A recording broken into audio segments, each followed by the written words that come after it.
Nadreen, 14 मई 1948 को एक Zionist leader जिसका नाम डेविड बिन गोरियोन था, ये ऐलान करता है कि हमने नया यहूदी मुल्क बना डाला है, लिहाजा दुनिया हमें अब तस्लीम करे। इस ऐलान के सिर्फ 11 मिनट्स के बाद, याद रहे मैं दिनों की बात नहीं कर रहा हूँ, मैं हफ्तों सालों की बात नहीं कर रहा हूँ, मिनट्स की बात कर रहा हूँ, सिर्फ 11 मिनट्स के बाद अमेरिका का सदर ऐलान करता है कि हम इस नई यहूदी रियासत को तस्लीम करते हैं। उस अमेरिकी सदर का नाम था हैरी ट्रूमैन, और मैं ज़रा आपको वो ऑफिशियल स्टेटमेंट भी दिखाना चाहूँगा जो कि इस मौके पे अमेरिका की जानिब से इशू की गई थी। उसमें उन्होंने कहा कि this government has been informed that a Jewish state has been proclaimed in Palestine and recognition has been requested by the provincial government thereof. The United States recognizes the provincial government as the de facto authority of the state of Israel. अगर आप गौर से ये communication देखें तो new Jewish state को काट के new state of Israel उसको उन्होंने लिखा हुआ है अमेरिकियों ने। तो ये उनका जो सदर था अमेरिका का, हैरी ट्रूमैन, उसने 11 मिनट्स के अंदर अंदर ये कार्रवाई डाल दी, उनको एक्सेप्ट कर लिया। नाजायज़ गैर कानूनी रियासत को कानूनी रियासत बोल के उसने तस्लीम कर लिया।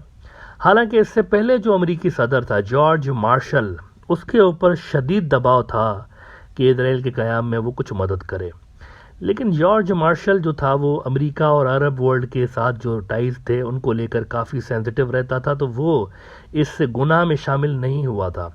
तो उसके बाद ये जो हैरी ट्रूमैन है, इसको सदर इलेक्ट होने के लिए अमेरिका में रहने वाले यहूदी वोटर्स की ज़रूरत पड़ गई थी। इसको ज़ायनिस्ट्स ने प्रेसिडेंट बनने में हेल्प करने के बहाने लालच देके इनसे ये मुआहदा पहले ही कर लिया था कि अगर आप हमारी रियासत जो कि बनने वाली है उसको तस्लीम करें।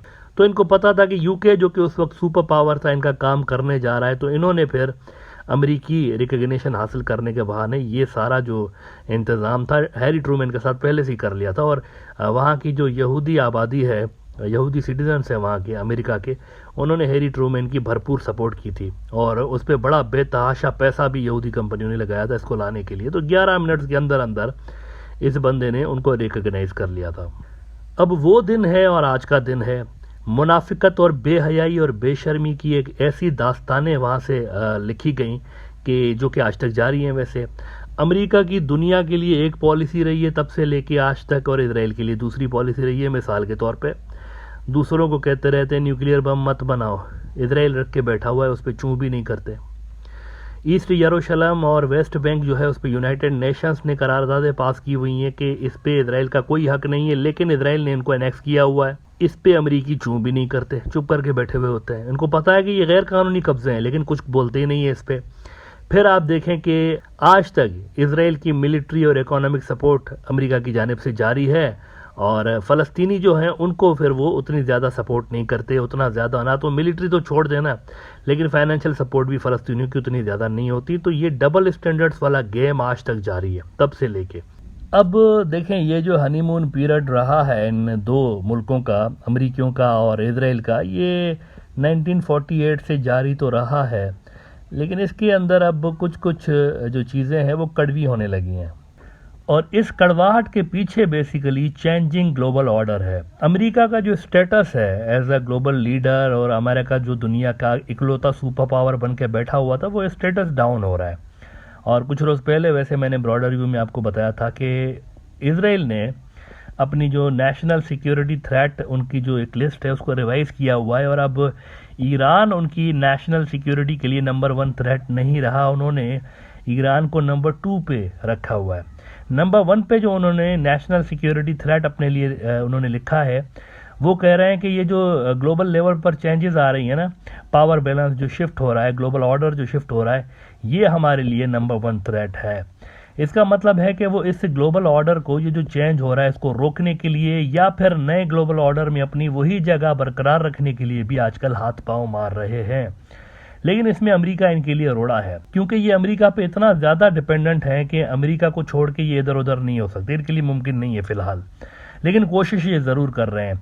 अमेरिका ने एक स्पेशल कमेटी भी बना रखी है जो कि चाइना और इजराइल के रिलेशंस को देख रही होती है। कोई भी इकोनॉमिक प्रोजेक्ट इजराइल ऐसे चाइना के साथ साइन नहीं करता जब तक अमेरिका उसका अप्रूवल नहीं देता।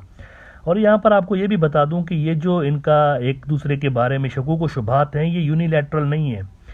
अमेरिका की तरफ से भी जो बंदा इजराइल को भेजा जाता है उनकी एम्बेसीज में और डिप्लोमेट्स की सूरत में, वो सारे डिप्लोमेट्स जो होते हैं अमेरिकी डिप्लोमेट्स हैं, लेकिन सिलेक्ट उनको इजराइल करता है कि हमारी तरफ आप अपने ये डिप्लोमेट्स भेजें एम्बेसीज के अंदर। तो ये इनके दरमियान थोड़ी सी कड़वाहट पिछले कुछ अरसे के अंदर नजर आई है। लेकिन अब सवाल ये पैदा हो रहा है कि ये जो रीजन चेंज हो रहा है, पूरी अरब दुनिया स्विंग हो रही है दूसरी तरफ। अगर देखा जाए तो स्लोली अरब वर्ल्ड के अंदर चाइनीज प्रेजेंस बढ़ती जा रही है। वहाँ का जो ट्रेड और इकोनॉमी और इन्वेस्टमेंट और अब वहाँ की सिक्योरिटी के अंदर भी चाइना हमें एक्टिवली इन्वॉल्व होता हुआ नजर आ रहा है। लेकिन इजराइल की जो पॉलिसीज हैं वो अभी तक वही की वही हैं, पुरानी वाली। आज भी उनका सबसे बड़ा सिक्योरिटी पार्टनर और उनका इकोनॉमी से जुड़ा हुआ जितने भी मैटर्स हैं उसमें अमेरिका नंबर 1 प्लेयर है। तो इजराइल एक तरफ हमें खड़ा हुआ नजर आता है, लेकिन अरब वर्ल्ड यहाँ से थोड़ा सा स्विंग होती हुई खिसकती हुई नजर आ रही है। तो यूं लग रहा है जैसे मिडल ईस्ट के अंदर दो धड़े बन रहे हैं, दो कैंप्स बन रहे हैं। अब इस चेंजिंग रीजनल ऑर्डर का इम्पैक्ट क्या होगा इस पे मैं बात नहीं कर रहा हूँ। मेरा सवाल यह है कि इस वक्त जो वहाँ इजराइल के अंदर एक हार्डलाइनर गवर्नमेंट आ गई है जो कि उनकी हिस्ट्री की सबसे ज्यादा कंजर्वेटिव हुकूमत है, एक तरह से प्रॉपर ज़ायनिस्ट वहां पर आकर बैठ गए हैं।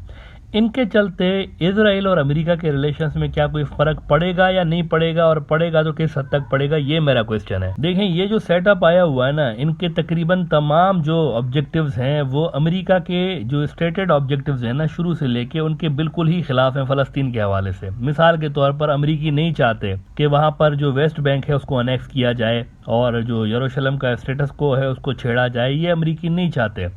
और इसी तरह से खास इलाके ऐसे हैं वेस्ट बैंक के और उनके जिन पे अमेरिकी नहीं चाहते कि यहाँ पर यहूदी बस्तियां बने, क्योंकि वो इलाके अमेरिका का जो प्लान है 2 स्टेट्स का, जिसकी तरफ वो समझते हैं कि हो सकता है आगे चलकर जाना पड़े, वो इलाके उसके अंदर आते हैं। तो वहां पर भी अमेरिकी जूइश सेटलमेंट्स नहीं चाहते। लेकिन ये जो है ना जो नया सेटअप आया हुआ वो तो कह रहे हैं कि हम सारे के सारे वेस्ट बैंक को एनेक्स करेंगे because this is our Judea and Samaria, ये वेस्ट बैंक नहीं है। तो मौजूदा अमेरिकी हुकूमत और वहां पर जो इजराइल के अंदर नई सरकार हुई है उनके बेशतर जो ऑब्जेक्टिव्स हैं एक दूसरे से मैच नहीं करते। ऐसे में अमेरिका और इजराइल के रिलेशंस कैसे रहेंगे, दैट वी नीड टू सी। लेकिन जो भी हो, हमें इसी साल एक बड़ा स्विंग जरूर नजर आएगा यूएस और इजराइल के रिलेशंस में, क्योंकि अगर नेतन्याहू और बाइडेन की जो इंतजामिया है इनके दरमियान रिलेशंस खराब भी रहे तो नवंबर में इस साल अमेरिका के अंदर इलेक्शंस होने हैं। तो फर्ज करें अगर उन इलेक्शंस में जो कि नवंबर में होंगे इस साल, अगर ट्रंप दोबारा जीत के आता है, और ट्रंप तो मुकम्मल तौर पर नेतन्याहू की पॉलिसीज के साथ सहमत है, तो क्या ट्रंप की पॉलिसीज भी वही रहेंगी कि जी एनेक्स करें वेस्ट बैंक को, जबरदस्ती एनेक्स करें, और ये जो ईस्ट यरूशलेम का स्टेटस को है उसको भी बिल्कुल आप धपड़दूस कर दें, तोड़ दें? क्या ट्रंप की वही पॉलिसीज रहेंगी? अगर ऐसा हुआ तो फिर तो अरब वर्ल्ड तो पूरी तरह से अमेरिका के हाथ से निकल जाएगा, क्योंकि इस वक्त वहां पर चाइना प्लेयर के तौर पर इमर्ज हो चुका है। तो फिर तो अमेरिका बिल्कुल ही एक इररिलेवेंट प्लेयर सा रह जाएगा ना यहाँ पर मिडिल ईस्ट के अंदर। तो क्या तब अमेरिकन अपने नेशनल इंटरेस्ट को इजराइल के नेशनल इंटरेस्ट की वजह से कुर्बान करेंगे? ये देखना बड़ा अहम होगा। 2023 का साल बहुत ही ज्यादा इंपॉर्टेंट होगा, बल्कि मैं कहूँ कि हिस्टोरिकल साल होगा, तो ये गलत नहीं होगा।